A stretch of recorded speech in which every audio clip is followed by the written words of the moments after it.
In this video, we will discuss about the post-fertilization event which takes place in case of human being. In the previous videos, we have discussed how the formation of the gamete takes place, how the gamete get transferred, and how the fertilization has taken place. So, already in short, we will discuss the whole event of cleavage. We have discussed that the ovary produces the female gamete in the form of secondary oocyte.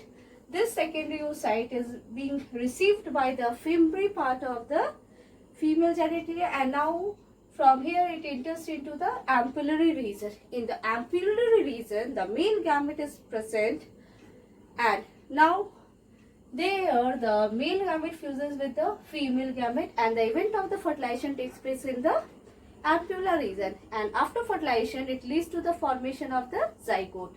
So up to the formation of zygote, we have already discussed in the event of fertilization, and the zygote which is formed, that is diploid in nature, that means having 2 number of chromosomes. Now this single fertilized egg, that is the zygote, it have to convert into the embryo, and how the further development of the embryo takes place, that is the part of the post fertilization. So basically we will deal with all these events. Now this secondary the diploid condition of the zygote, it will further enters into a continuous rapid cell division, mitotic cell division takes place, and it is known as cleavage. So first of all we will discuss about cleavage and implantation. Cleavage and implantation. First of all, we should know what is cleavage. Cleavage is a series of continuous mitotic division which occurs in zygote, which leads to the formation of the different embryonic conditions. Now, how it is going to be taken place? So, with the help of the diagram, we will discuss all these things. Here we have seen that the female gamete is being produced and released in the form of secondary oocyte. So I am going to draw all the structures there so that everything becomes clear. So when we are drawing the secondary oocyte condition, this secondary oocyte is having the white line membrane, zona pellucida layer is present around this, and outside is the layers of the corona radiata, they are present. So this is diagram number A, and it is going to represent secondary oocyte. It is the diagram number A. Now when it reaches to the ampullary region, when it gets fertilized with the egg, now it will lead to the formation of the diploid condition. This is haploid condition, and now as a result of the fertilization, that means with the fusion of the male gamete, it leads to the formation of the diploid condition which is known as zygote. This zygote is still having the white line membrane, zona pellucida layer is there, and the corona radiata are also present in some places. So these are the parts of the corona radiata. So this is the zygote formation. Zygote formation, that is being represented by B. Now after zygote formation, the mitotic division is going to be taken place, and the first mitotic division that will take place is after 24 hours. So the most important point here is, first we will discuss about the formation of morula.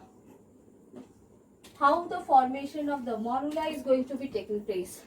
So the zygote start dividing, and the first mitotic division takes place after 24 hours of fertilization, And as a result of the first mitotic division, this zygote, it will divide into two-celled structure. All the layers are present. These are going to represent the zona pellucida layers and all. Now, how the division is going to be taking place? Here, the most important point is the plane of division. Plane of division is from animal pole towards the vegetal pole. Animal pole is that part of the from where the sperm enters. So here the first division takes place from animal pole towards the vegetal pole, and now it leads to the formation of the two-cell structure, and this is the diagram number C. Very important point that we have to discuss here is the division is unequal. Why we are saying the division is unequal? Because when this division is going to be taking place, one of the larger cell is formed and another cell that is going to be formed is the smaller in comparison to the first one. Next important point that we can mention here is the fate is indeterminate. Indeterminate division is going to be taking place. Now, what is the meaning of indeterminate type? Indeterminate type is that the two cells which are formed, their fate is not still decided. That means that decision has not been taken place that which cell is going to be taken from this type of the embryonic part. So it is indeterminate type. Now, after the first mitotic division, which occurs after 24 hours, the second mitotic division takes place, and again it will take 24 to 30 hours, and as a result of it, this two-cell structure, it is going to form the it is the first division that we have discussed. The second division that is going to be taking place, that is at right angle to the first division, and as a result of it, it leads to the formation of four-cell stage. This is being represented by the diagram number D. Now, in this way, the continuous cell mitotic division is going to be taking place. All the cells which are formed, they are having the same number of the chromosome as present in the parental cell. Further, this cell division is going to be taking place, and from single cell, the formation of two cell has taken place. From two cell, four cell formation has taken place. 4 to 8, 8 to 16. In this way, the cell division is going to be taking place. So, I am just going to draw a diagram number E. Here, what we have discussed, when the four cell structure get divided and lead to the formation of 4, 8 and 16 cell structure, then here it is going to form this type of structure. That means it will lead to the formation of solid mass of cells.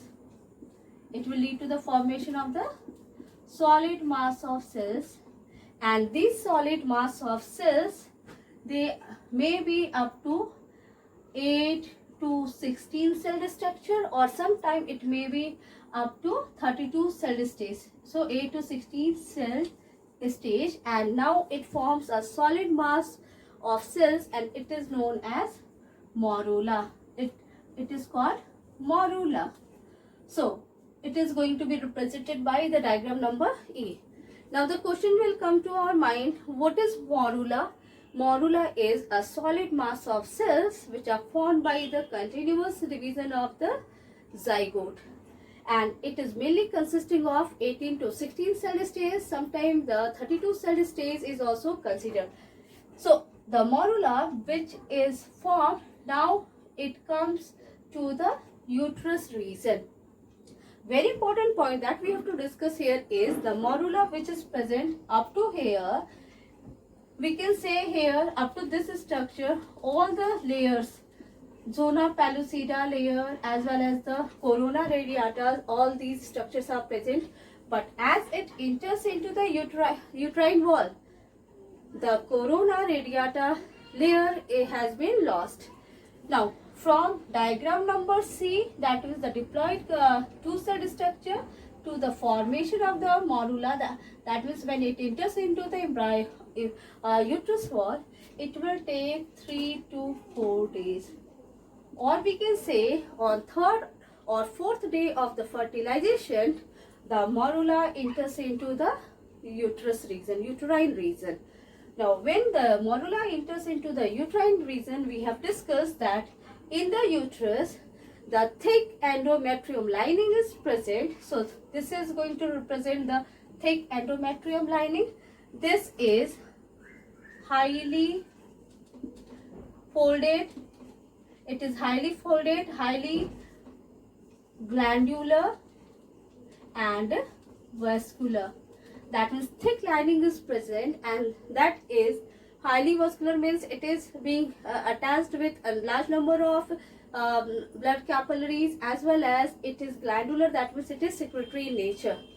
Now, what happened when this morula enters into the uterine region? Now, after that, event is going to be taken place that is known as compactation. The term is known as compactation. Because of this compactation, what happens in the morula? Now the cells start arranging. If it is the structure of the morula, then the smaller cells, they get arranged towards the periphery, they get arranged towards the outer membrane, whereas the larger cells, they get accumulated at the central region. So, the rearrangement has taken place. The smaller cells get arranged toward the peripheral region, and the inner cells, they get arranged toward the middle part. And this has happened because of compactation. As a result of this, the smaller cells which are formed present toward the outer region, they are known as microblast, whereas, or we can say these are known as micromeres. They are known as micromeres, and the larger cells which are present at the center, they are known as macromeres. Here only the arrangement of the morula has taken place as this morula moves towards the uterus region. Now, after one important point that we have to discuss here is, at different stages that we have drawn, more or less nearly all the structures are of same shape and size. Only there is a change in the size of the cells. As the division is going to be taken place, the size of the cell is going to be reduced. Why the size of the whole structure remains same? Because of the presence of the zona pellucida and the zona radiata. This corona radiata has been lost here. Now, while it moves towards this region, then slowly the zona pellucida layer is also going to be lost. Now, this morula that has been modified, when it comes in contact with the endometrium lining of the uterus, now when it comes in contact to this, we can draw the structure. This is the morula. Now, when it comes in contact to this region, that is this part, endometrium lining, now we can say that this is structure where the outermost cell is smaller and the central cells, these are larger in size.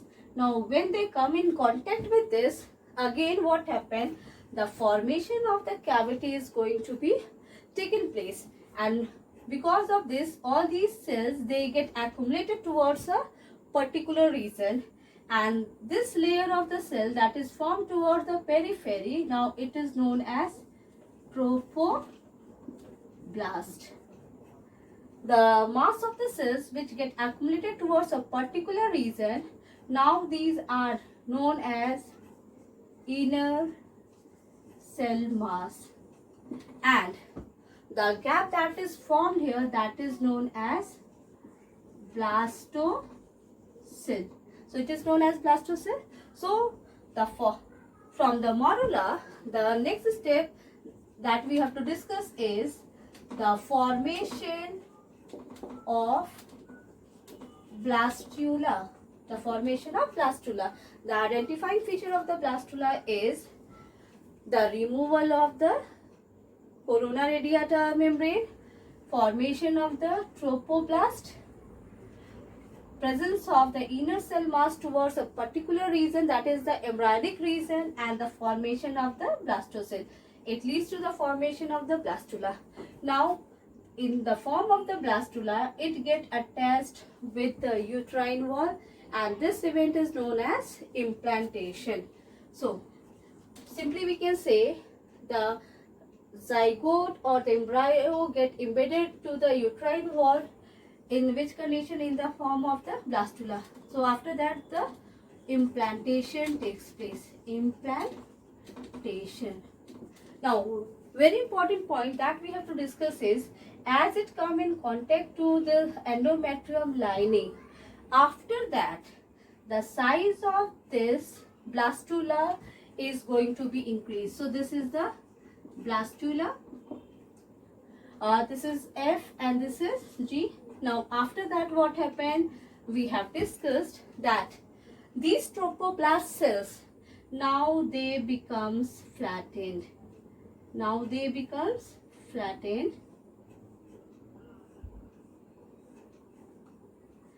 Now they becomes flattened.